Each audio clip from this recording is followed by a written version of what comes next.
Hi, it's been a while since my first devlog for Unseal. A lot has happened since then, and the biggest news is that our game was part of Women-led Game Showcase during Summer Game Fest. Because of that, I was busy preparing all the assets for the event, key arts, new screenshots, and a dev presentation video.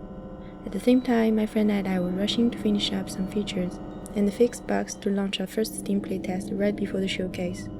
Just for the record, let me break down what's been going on with Unseal.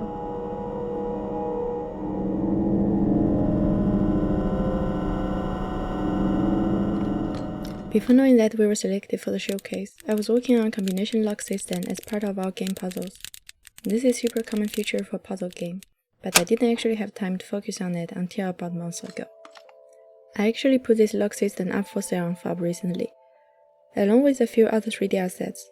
It feels a bit weird selling assets before the game even launches, but honestly, any extra income helps. If you think it could be useful for your own project, why not give it a look? Right after finishing the lock system, I started modeling, rigging, and texturing a new creature for the game named Pal. I haven't integrated her into the game yet, as she belongs in an area that's currently located for the playtest anyway. Making this creature was a bit of an experiment, because by design, I imagine her mouth and fangs moving in a special way. It was quite a challenge for me to rig and animate. I did record a time-lapse for the whole creation process. Feel free to check it out. This one is called Bijou. I made it last year while my friend did all the AI logic. It stays as a placeholder for a long time. I only animated and integrated it into Unreal recently. Since we didn't have time to polish it before the playtest, the animation and the game logic didn't match up very well. Its movements feel a bit clunky, especially when it jumps and turns around. The stealth system is also a bit too simple with this enemy. Basically, if the player isn't crouching and enters its detection range, it just triggers an instant attack. We did this to prevent it from being too easy to dodge and get away. Since we have a tiny puzzle that serves to distract it, we've gotten some feedback from players saying it feels unfair. And I can see why. We're absolutely going to improve this later. Before the event, our interface was functional but it lacked graphics. I'm in charge of the logic for the inventory system, and my friend handles all the menus and tutorials. To make a good first impression for players, I rushed to create all the UI assets. Some of them still look unpolished, so I'll definitely keep working on it. I also uploaded the inventory system by adding a new section for usable items like keys. Before, these items showed up on the HUD, but we prefer to keep the screen clean so the game feels more immersive, so I moved them to the inventory menu. I also renamed the category of items to fit the game's lore better, replacing generic names like collectibles and so on. After finishing everything, we sent the material to the showcase team and uploaded our playtest build to Steam 5 days before the event. I checked everything repeatedly and expected it to be approved right away. It did pass eventually, right before the deadline, but we had a bit of a story. I got an email from Steam support saying that the build was reviewed and approved. But they had an issue. It turns out the app wouldn't launch because it was missing some dependencies. Instead of just rejecting our build, the support technician actually went into our Steamworks settings and edited them to include the dependencies. They fixed the problem for us so we could hit our deadline. That was amazingly nice of them, and I sincerely appreciate the help. Then the showcase finally happened. It was 1 AM in my time zone, and I was exhausted after publishing the playtest, setting up announcements and everything else. But I stayed up to watch the whole show on the Women-led Game channel. The audience was smaller compared to the same event streamed on the Game Awards channel.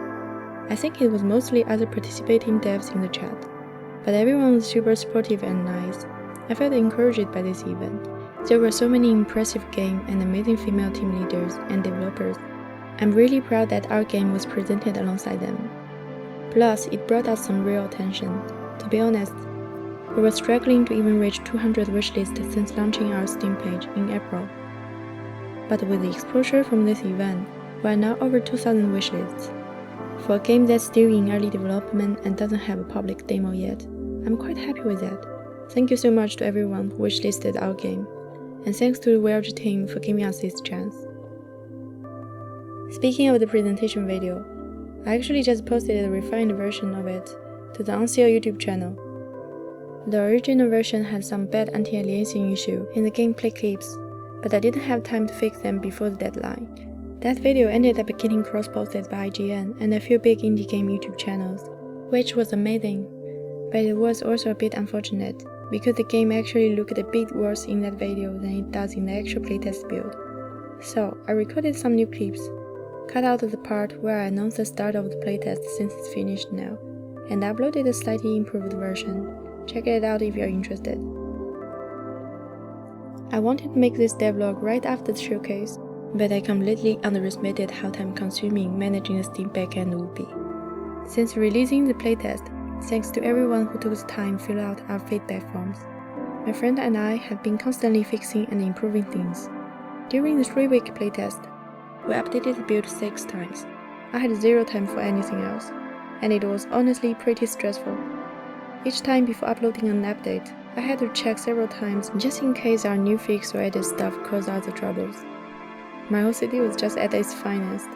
I can't imagine how stressful it will be during the official release, if it ever happens. Now that we've gathered all this great feedback, we decided to end this round of the playtest so we can focus on finishing and polishing the rest of the content. Hopefully, we can release the second playtest with a finished level around fall. If you want to test the game next time, feel free to wishlist the game and follow our social accounts so you don't miss the announcement.